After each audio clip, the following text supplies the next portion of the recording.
Thank you for joining us again in our show, Diaspora Live Show. This week, we kick off a series on the issues that affect young Kenyans born in Kenya but raised in the US for the most part. And we start off this show by highlighting issues around the African boy child. Specifically, we highlight the efforts by one group called Men Impact Change and how this group is trying to identify role models for our young people. Welcome to our show. As the shadows lengthen and the sun sinks down to rest behind West Virginia hills, a group of Kenyans, among them dignitaries, arrive here in these suburbs of Washington, D.C. for a very special end-of-the-year social function. This is the second annual Men Impact Change Honor Ceremony where those within the Kenyan community and indeed the larger black community in the US who are making and impacting change in the community are showcased and honored. Douglas said it is better to raise a young boy than to repair a broken man. And that is the model that we go by here at Men Impact Change. And so we are here to mentor the boy child, empower, inspire, and transform. Right now, if you are on social media, the hashtag is 2018 MICHC. That is Men Impact Change Honor Ceremony. So make sure when you're taking pictures and you tag me and everything, and make sure you put your post and you put your filters on. Make sure you hashtag 2018 MICHC. Everybody say it with me. 2018 MICHC. 2018 MICHC. Some of y'all just like, we don't even do social media. This event is of course organized by a charity called Men Impact Change, founded by this lady primarily to honor and celebrate great men impacting desirable change in the black community and getting those men to engage and mentor the boy child. Things that I would like to mention for the honorees, we so far, including today's honorees, we have 71 honorees. Okay. From all nationalities, from leadership, entrepreneurship, we have 71 honorees. And the great news is we don't just honor these men and they leave. We are so honored to have honorees that want to support this movement. All these people that you saw presenting the awards to this year's honorees were our past honorees, most of them. So they always come back to pass on the baton to the next year's honorees. So for you honorees, we are asking you as well to see how you can support this movement, to see how you can support these young men as well. Some of the young men are looking for and are desiring to have positive role models. They might come to you asking for advice. Please offer them that support, because that's what the organization is all about. And thank you so much, Chris, for having me. I know we've been wanting to have the conversation, but today is the right time. So thank you so much for your support. Hi, everybody. My name is Sonny Njao, and I'm the founder of Men Impact Change. Men Impact Change is an organization that identifies men impacting positive change in our community in the areas of education, entrepreneurship, philanthropy, and leadership as well. We bring those men under the same roof to help us build and mentor boys affected by violence, those without positive role models, and those with absentee fathers as well. Awesome. So, Sonny, we attended a very awesome event. I'll be honest with you, I've covered Kenyan events around the US and Europe and Canada. Mm-hmm. I've been doing this for the last 15 years. But one thing I can tell you without any sense of ambiguity is that your event was one of the most successful events that brought together people with similar objectives who love the youth and who are willing to do something about that. So we're going to talk at length about the event that we had, the second annual event, Men Impact Change event. But before we do that, again, just stress the objectives of the organization at large, and then locate that within the Kenyan community stress the need for the existence of Men Impact Change? Absolutely. So Men Impact Change was actually founded in 2014, and a lot of people don't know, and I'm positively sure you probably don't know, that one of the things that inspired the founding of Men Impact Change is some of the issues that were happening in Kenya, where women were being mistreated. And when we look deeper into those issues, we realized that the men that were mistreating these women did not have positive role models in their lives. And so they are taught on being a man or masculine values from the streets, which is not what should happen. Because if you're taught to be a man from on the streets, of course, it's very different from what a man was born and created to be in this world. So being a Kenyan, I was inspired by the issues that were happening in Kenya. And we did do a few programs. While I was here in America, I was connecting with a few men in Kenya, having those small programs in different churches, in the community, to bring young men together to get that role models and to also discuss how they can be supported.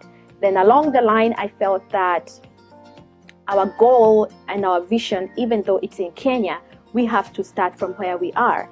And being here in diaspora and having now interacting a lot with young men and with men of all various ages, I realized that those issues are not only in Kenya, they are also here in the diaspora. As a matter of fact, here in diaspora is even more of those problems of not having that guidance and that support from the male figures. And there's a quote that says, "It is easier to build a boy than to repair a broken man." And what the organization is doing right now is building up boys.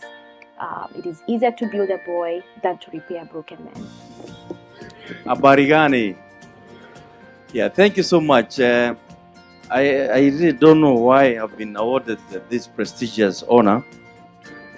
I don't know whether it's because recently we brought Kenya Airways here on this direct flight from New York to Nairobi. 14 hours I'll be there. You have breakfast in New York and dinner in Nairobi. Yeah? So I don't know whether it's because of that, which has taken more than 10 years, but we managed to do it. I don't know whether I've been honored, because when I came here, I found one major problem with the students who are getting 2-year visas, and upon expiry, they were supposed to go back to Kenya and get a renewal, which was not practical. If you are struggling with the tuition fee, going to Kenya is the last thing on your mind. We managed to get it for 5 years, so students are now getting 5 years visas. And we have also managed to get business people, Kenyan business people coming here. They're also getting a 5-year American visa. I didn't even know that this organization has actually its origin in Kenya. But speaking about men, what have you noticed are the main challenges that affect the Kenyan man in the US, especially the youth? You know, people who are just now, who find themselves in this country, and with all the disappointments around cultural shocks, have to find their position in life. What have you identified as the key challenges that face young men, as opposed to young women? Absolutely. So I've had the honor of interacting with diaspora young men and, like I said, men of various ages. But what I can say is that men want to be great men. They want to do the right thing. That's my perspective. Having worked with this organization for 4 years now, men want to do the right thing. But the problem is there's so many various issues that prevent them from achieving their mission and their purpose on this earth. And one of the issues is identity crisis. most especially young men that came here were very young, or some of them that were born here, they have that identity crisis. And if you have an identity crisis, meaning that you don't know who you are, then everything around you becomes confusing. That's right. And that has been a lot of the issues that they are facing, and just trying to find that person or that male positive role model that will hold their hands and walk them through the challenges of being here in diaspora. As we know, diaspora is very challenging, especially here in the United States with the current government. It can be quite challenging. The young men are marginalized. There are issues affecting them due to the color of their skin. On top of everything else, it makes them, just resort to alcohol, resort to drugs. And we've had so many cases of young men committed suicide as well. And that's because if you're facing identity crisis, and on top of that, all these pressures around you, then a lot of times you have no meaning to life, and that's why we are losing a lot of young men. Just performed some powerful spoken word, who is also the author of the Purpose Playbook, and also he has reached tens and millions of thousands with his videos on social media and more nationwide, speaking on tours and appearances on television, radio, and more with his message of purpose. Y'all clap for Kyle Dendy. And also we have here Mr. Derek Ebert, who is also, he has been named Baltimore's 2015 Rising Stars, and he has performed on stages from Vermont and New Orleans. In 2016, he was responsible for organizing Baltimore's Louder Than a Bomb Festival, which is huge. Y'all start clapping, keep clapping for Derek Ebert. Alrighty, and we also have Sir Roy Kamau, who's in the building. He is an author, a creative enthusiast, a web designer, and speaker. He's of 19 years old, who released a book recently this year. Y'all clap for Roy Kamau. I'm Mr. Wandago, Mr. Awesome Man. At 20, he's been a businessman. Not just a businessman, but an awesome businessman. He's a trainer. Yes, guys, if you want the best training, you got to go see him. Let's give it up for him, because at 20, he's rocking it. Let's give it up.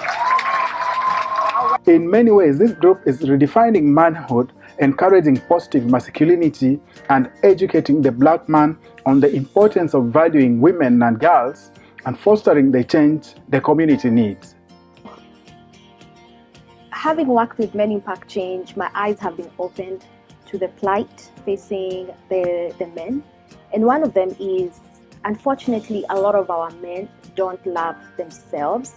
And when a man doesn't love themselves, then they have no love to give to people around them. That's right. And that is what has been happening, because a lot of men have insecurity issues. They were never brought up being coached or being empowered as much as women were empowered. If we think about one of the oldest organizations or movements, Maendeleo ya Wanawake, that was started back in 1956, I believe, that whose mission was to empower women and build women. But we never did the same for the boy child. And so a boy is expected to grow into a man to unlove this empowered woman, and they're not equipped on how to handle an empowered woman. That is where we went wrong, and that is why we are facing so many issues like domestic violence, like men feeling like Kwitu is not is a movement that needs to break down, because they don't know how to deal with this kind of empowerment that is going on. And that is what we are dealing with at Men Impact Change. We want to remind our men that, you know what, you are great. You have greatness inside of you. We have men coming in and reminding them of who they are, who they were born to be, so that they can start loving themselves from the inside. Once they start from the inside, then everything around them will just fall into place. The overall vision is to build a community of men that value and respect women, and to eradicate sexual harassment and gender-based violence. Over the years, boys have made troubling choices, often with negative outcomes, for lack of positive role models. high incarceration rates and proliferation of gangs, violence and radicalization speak to that problem. Men Impact Change Mentorship Program matches up the boys to mentors to ensure they have guidance as they develop into men and leaders of the next generation. That is it from us today. We hope you enjoyed the show. Again, keep the conversation going through social media, and you can also speak to us through our email address, which is diasporaliveshow@standardmedia.co.ke, and see you again next week.